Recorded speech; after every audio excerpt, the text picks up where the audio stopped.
Dan di saat Nabi Muhammad mulai dicabut nyawa beliau oleh malaikat Israel, Nabi Muhammad mengatakan, mahadha, apa ini wahai Israel? Malaikat Israel kemudian menjawab, ya Rasulullah, itu adalah sakaratul maut.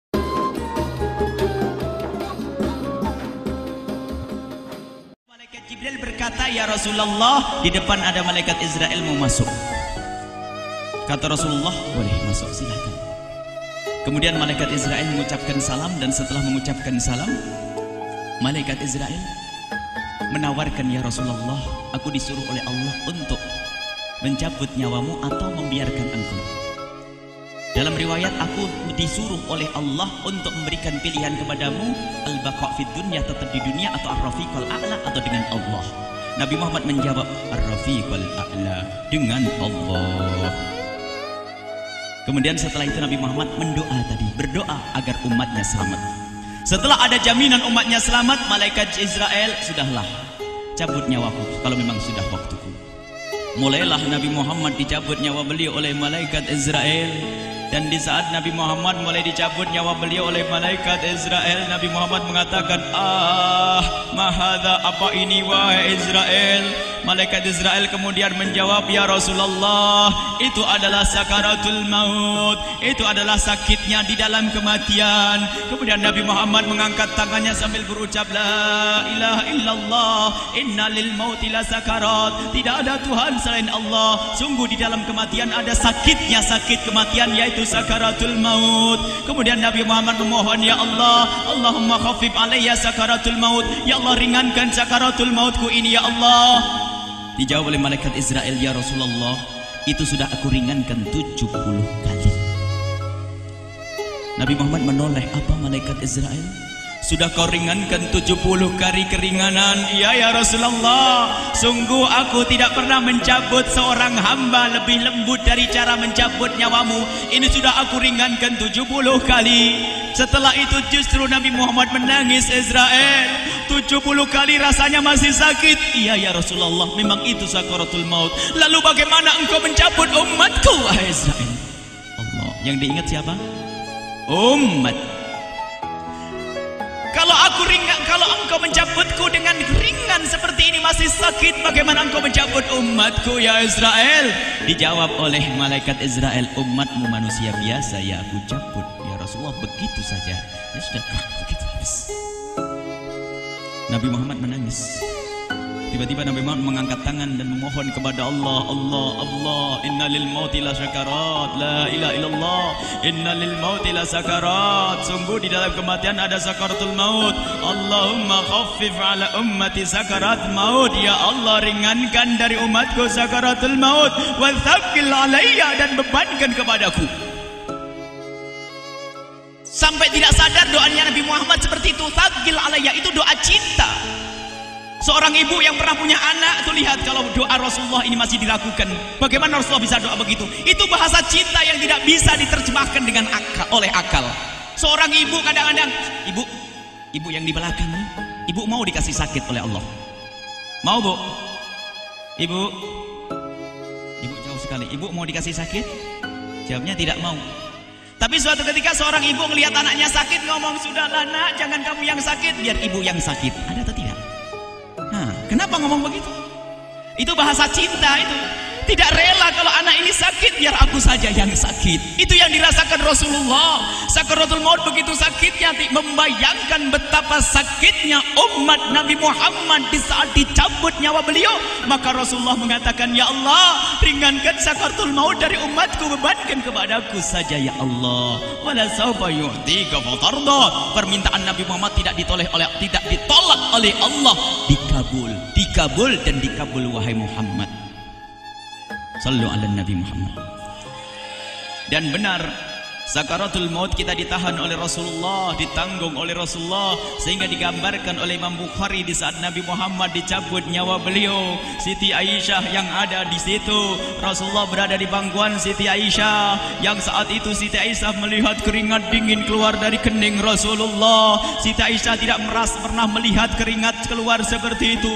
Bahkan di saat dipegang kepala Rasulullah, panasnya melebihi dari panasnya orang biasa. Setiap kali ada kain dicelupkan di air, ditempelkan di kening Rasulullah langsung mengering.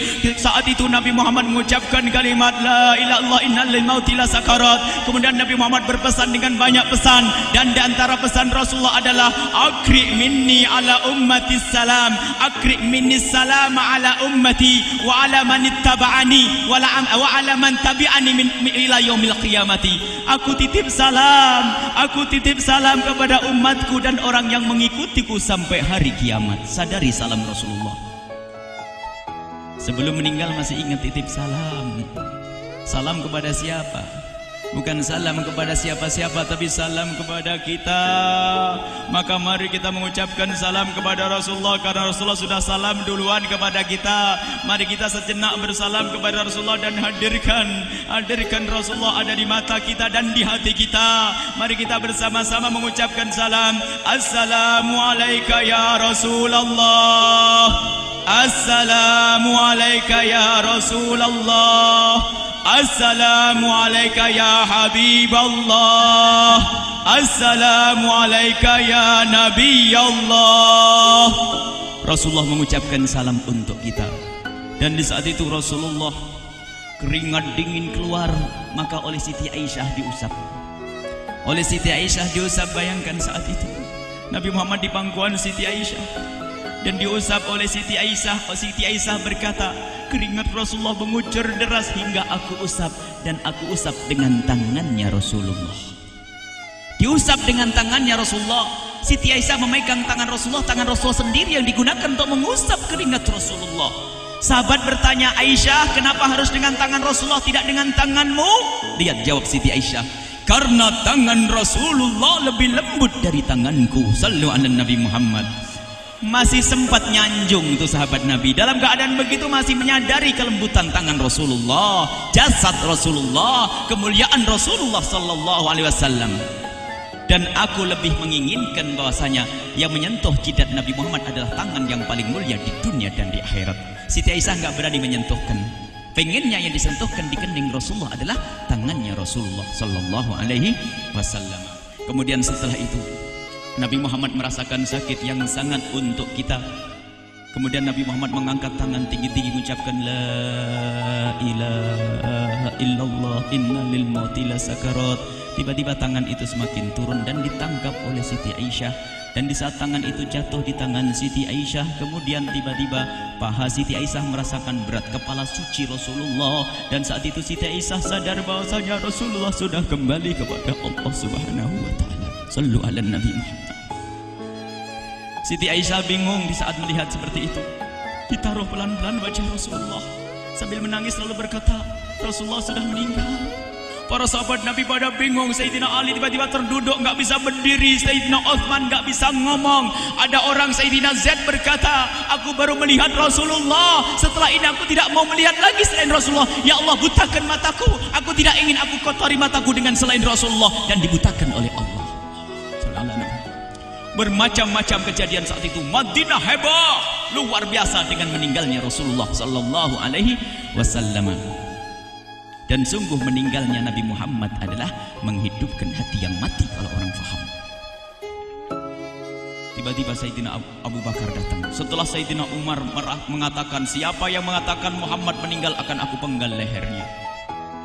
Jangan seperti orang-orang Nabi Muhammad sekarang lagi pergi seperti waktu Musa pergi kepada Tuhannya, kepada Allah, nanti akan kembali kepada kita. Muhammad belum meninggal. Ini adalah karena kecintaan Sayyidina Umar bin Khattab, tidak ingin Nabi Muhammad pergi. Tiba-tiba datang Sayyidina Abu Bakar As-Siddiq lalu masuk ke kamarnya Rasulullah, lalu masuk kepada Rasulullah, kemudian mengecup kening Rasulullah. Dan Sayyidina Abu Bakar berkata, ya Rasulullah, tibta hayyan wa mayyita. Ya Rasulullah, engkau tetap harum dalam keadaan hidup dan harum setelah meninggal dunia. Sallu ala Nabi Muhammad. Hingga sampai setelah hari besoknya meninggal Rasulullah, Senin sore, Selasa malam, Rabu dikubur Rasulullah sallallahu alaihi wasallam. Setelah dikubur, Sayyidat Fatimah bertanya kepada Sayyidina Abdullah ibn Abbas, Sayyidina Anas, wahai Anas, hai Anas, sambil menangis Sayyidat Fatimah Zahra, hai Anas, bagaimana engkau tega? Atabat anfusukum antahtu ra'sa Rasulillah. Apakah engkau rela menaburkan debu di atas kepala Rasulullah? Sayyidina Anas menangis kaget, ya wahai binta Rasulullah, kalau kami tidak dilupakan oleh Allah, niscaya tidak ada yang bisa mengubur Rasulullah. Jadi saat itu dilupakan oleh Allah, sehingga mereka tidak menyadari melakukan itu semua. Kalau mereka sadar, tidak akan bisa mengubur Rasulullah sallallahu alaihi wasallam. Ini yang diungkapkan oleh Sayyidina Anas, kalau seandainya kami tidak dilupakan oleh Allah, niscaya kami tidak akan mampu mengubur Rasulullah sallallahu alaihi wasallam. Kami yang hadir di sini, ya Allah, ingin senantiasa hadir di hati kami kekasih-Mu Nabi Muhammad. Maka kami mohon, ya Allah, jadikan kekasih-Mu Nabi Muhammad yang akan, ya Allah, yang akan mendampingi kami kelak saat Kau cabut nyawa kami, seperti yang Kau wahyukan kepada kekasih-Mu Nabi Muhammad. Wa absyiru bil jannati, semua hamba yang beriman akan menyaksikan surga, ya di saat dicabut nyawa mereka. Dan surga, di tempat surga itu yang paling mulia adalah Nabi Muhammad. Maka kami mohon, ya Allah, saat Kau cabut nyawa kami, ya Allah, hadirkan Nabi Muhammad di hati kami, ya Allah. Dan kami mohon, ya Allah, saat di alam barzah nanti, ya Allah, saat yang sangat mengerikan itu, ya Allah, kami mohon hadirkan kekasih-Mu Nabi Muhammad, sehingga kami tidak takut dan gentar lagi dengan malaikat mungkar nakir. Dan ya Allah, kami mohon di saat di padang mahsyar nanti, ya Allah, hadirkan kekasih-Mu Nabi Muhammad. Jadikanlah kekasih-Mu Nabi Muhammad yang akan menemani kami dan akan membonceng kami, membawa kami ke telaga Kausar. Lalu kami diberi air minum dari air telaga Kausar hingga kami tidak akan haus selama-lamanya. Ya Allah, jadikan kekasih-Mu Nabi Muhammad yang akan menemani kami di saat kami menyeberang Siratal Mustaqim hingga kami tidak akan terjerumus ke neraka Jahanam. Dan jadikan kekasih-Mu Nabi Muhammad yang akan kami saksikan setiap saat di surga-Mu, ya Allah. Ya Allah, jadikan kekasih-Mu Nabi Muhammad yang senantiasa, ya Allah, kami lihat kelak di surga. Dan jadikan ucapan kami di akhir hayat kami kelak adalah, ya Allah, adalah kalimat agung dan mulia, La ilaha illallah Muhammadur Rasulullah. La ilaha illallah Muhammadur Rasulullah. La ilaha illallah Muhammadur Rasulullah.